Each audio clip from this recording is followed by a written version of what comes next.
ሰላም እንግዲህ ያው የሚያስቅ ነገር ይዤላችሁ እመጣለሁ ብያለሁ። ዛሬ ይዤላችሁ መጥቻለሁ። ኮረኮራችሁና ጠበቃችሁን ወይ? እና ይኸውላችሁ እንግዲህ የመጣው ጊዜ ማለት ነው። እንግዲህ መጀመሪያ ቀን ጉብኝት ነው የመጣው ብያችኋለሁ አይደለም? ሰምታችኋል። እንግዲህ የሰማ ሰምተው ያልሰማ ደግሞ ይስማ። ከዛን አልኳችሁ መጀመሪያ እንግዲህ የሄድኩት ዋልማርት የሚባል ሱፐር ማርኬት ነው። ዋልማርት እዚህ ያላችሁ ሰዎች እንግዲህ ታውቁታላችሁ። ኢትዮጵያ ያላችሁ ደግሞ ዋልማርት ማለት ሱፐር ማርኬት ነው። ትልቅ ነው። ሁሉንም ያካተተ ነው ማለት ነው። ያ ሱፐር ማርኬት በቃ አሜሪካን ሀገር ላይ ታዋቂ ነው። በየቦታ ነው ያለው ዋልማርት ማለት ነው። እና ሁሉም ነገር አለ ጋይስ። የመጀመሪያ እንግዲህ ሱቅ ሄድኩት። ባለቤቴ ይዞ ሄደ። እቃ ብዙ ተብለን ነው ግን ሄድነው። ከዛ ነው ሄድ ብሎ እዛ ሄድን ማለት ነው። ስንሄድ ምን ቢያጋጥመኝ ጥሩ ነው። ወፍራም አይቼ ማላቅ እንደው አይኔ ነው ወይስ ሰው ነው የማየው? እንደው ፈጣሪ ሰው ነው ወይስ በሬ ነው የሚያየው ያለው ጋይስ? እኔ እንደዚህ አይነት ውፍረት አይቼ አላቅም። ውፍረት እዚህ ነው ያለው ጋይስ።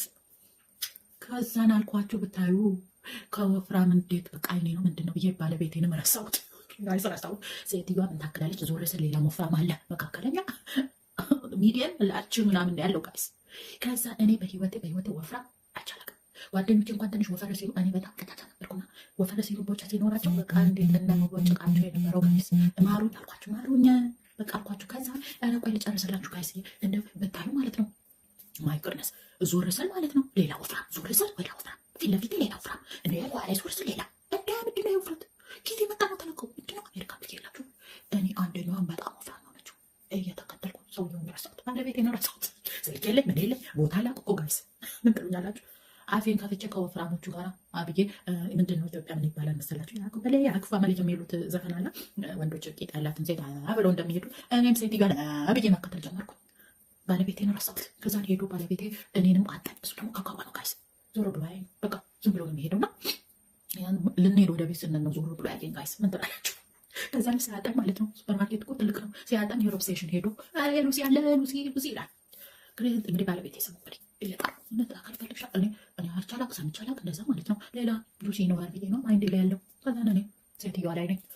በኋላ ትዝ ይለኛል እንዴ አሜሪካ ነኝ እኮ ሱቅ መጥቼ ነው ለካ ፍለጋ ጀመርኩኝ። እሱ ይፈልገኛል እኔ አልሄድኩለትም። ከዛ ትዝ ሲለኝ እንደዛ ሲጠሩ ነበር። ኦ ማይ ጋድ ይላችሁ እየሮጥኩኝ ወደዛ ወደ ሪሴፕሽን ሲሄድ አገኘሁት ጋይስ። የጮህብኝ ጩኸት እስካሁን ያቃጨልብኛል። ወይ ገርማችሁ ትለሽ በቃ እኔ አሁንም እየጮህብኝ ጭንቅላቴ ያለው ምን ያለው እዛ ወፍራም። እንዴት የሰው ልጅ በቃ ምን ሆኖ ይገርም። እንዴት የሰው ልጅ አልከበዳትም ወይ ሰውነት ተሸክማ? እንዴት ሰው ናት ወይስ ሌላ ናት? ምንድን ናት ብዬ እኮ ነው ጋይስ። የአሜሪካ ጉድ። ጠዋት ተነስቼ ደግሞ ማለት ነው ጋይስ ምን ነው ለምን ውሰደኝ ልበል? ውሰደኝ እዛ እንሂድ እለዋለሁ። የት? በዛ ሱፐር ማርኬት የሄድንበት ናት ይሉና ይዞኝ ይሄዳል ጋይስ። አሁን መማይ ወፍራም ሰው ወፍራም እኔ ምን እንደሚበሉ ምንድን ነው የሚበሉት ብዬ ተመራመረ። ከዛ ለባለቤቴ ፈርቼ ማለት ነው ይቀየመኝ ሆነ እንደ ብዬ አልጠየኩትም እና እሱ ዝቅ ተደርጌ ዝም አልኩላችሁ ማለት ነው። ከዛ የሆነ ሰዓት ላይ ማለት ነው ከዛ ጠየኩት፣ አንተ እዚህ ሀገር ምንድን ነው ሰው ወፍራም እንደዚህ ምንድን ነው ከብትናችሁ እንደ ብዬ ስለው የሚበሉት ምግብ ነው። አንቺ እነሱ ለምንድን የምትከተኝ ለምንድን የምታዩ አለኝ። እኔ አይቼ አላቅማ የሰው ልጅ እንደዚህ ወፍሮ እኔ አይቼ አላቅም አልኩት። ኖ አንድ ቀን አንዷ ሹት ታደርግሻለች አለኝ። እንዴት ሹት እንዲፍጠጥ ብለሽ ስታያት ሹት ታደርግሻለች ዶምቢሎ ካዳለኝ ማለ ብዬ ጋይስ አይኔ በደጋ በሰላም ወደ መጣሁበት ልመለስ ብዬ ይኸውላችሁ ገጠመኝ ይሄ ነው። የመጀመሪያ ወፍራም ሰው አይቼ አይኔ በቃ አልኳችሁ በቃ አይኔ ተንከራተተ። እና አሜሪካን ሀገር ላይ ምን ይመስላሉ መሰላችሁ? የሀረር በሬ ሲባል ሰጣችሁ ነው። ኢትዮጵያ ላይ የሀረር በሬ ጉድ ላይ ይባላል። ለምን? ትልልቅ ስለሆነ በቃ እንደነሱ በሏችሁ፣ ለየታችሁ አታዩ በቃ እነሱ ጋይስ። እና እችን ሹክል በላችሁ ይሄ ነው ገጠመኝ። መጀመሪያ ገረመኝ እዚህ ሀገር መጥቼ ወፍራም ሰው ወፍራም ማለት በቃ ጋድ ብላችሁ ጋይስ። ይሄን በዚህ ተዝናኑ ዘና በሉ። እንግዲህ ያረረው ይረር፣ የተቃጠሉ ይቃጠል፣ ጆሮን ኮርኩሮ የሳቀው ደግሞ ሰምቶ የሳቀ ጋድ ብለስ